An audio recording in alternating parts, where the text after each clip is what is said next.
Hello, I'm Kristen Schlick, and this is my discussion board for week 1 for edmu 524, and we're going to be talking about math.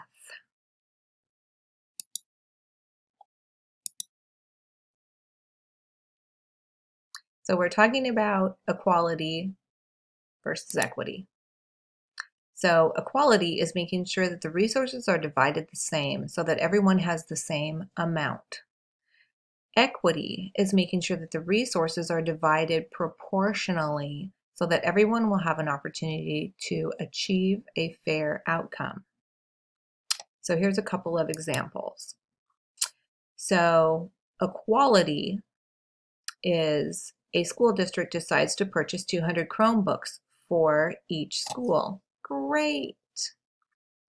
Equity is understanding that a certain percentage of the schools in the district are located in high-income areas, and the students probably already have an iPad or other digital resource, while some schools are located in a lower-income area, and that school could probably use additional resources.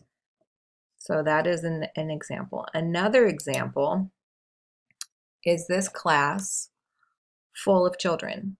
There's a teacher lecturing in the front. This would be an example of everyone receiving an equal education. It is very, the equality is there. However, it is not equitable because some kids learn visually, some kids learn kinesthetically, some kids learn when they're reading something, some kids learn better when they write, and some kids are auditory learners. So the real children that are getting the education here are probably the auditory learners if all this person is doing is talking. So how can I ensure that I provide equity and equality in my mathematics room? I found this great visual from Tahitis Tots, and it talks about things that different learners need. So visual learners learn by seeing, so they would need charts and graphs, graphic organizers, lesson outlines, picture aids, and PowerPoints, while auditory learners would learn better by hearing things like read alouds, listening centers, verbal instructions, discussions, and being able to repeat to a friend. Kinesthetic learners learn by doing, by incorporating body movements. They need to feel and touch. They need hands-on learning. And children who learn better by reading and writing, they would do better with books and textbooks and dictionaries and note-taking. So as a teacher, I need to try and involve as many of the 4 of these in each of my lessons as possible. So then let's take a look at, and we do want education for all. Let's take a look at geometry standard from kindergarten to 6th grade.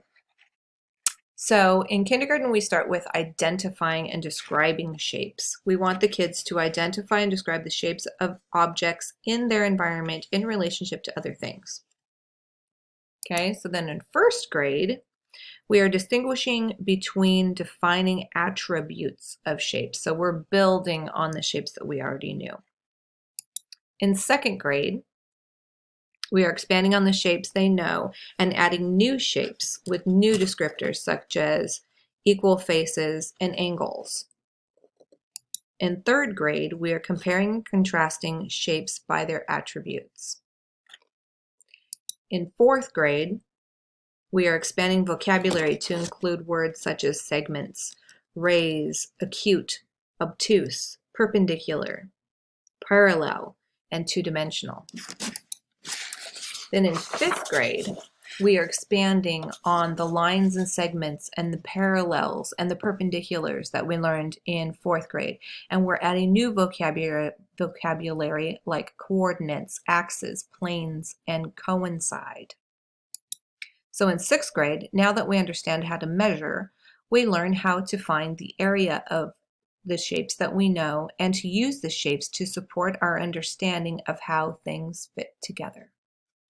So thank you very much for watching my visual presentation, and you'll know on the side I've left the colors open to show how The kids in kindergarten start with a very small view of the world, and then as they progress through, they really get a deeper meaning of shapes and how shapes work in their lives. So thank you very much.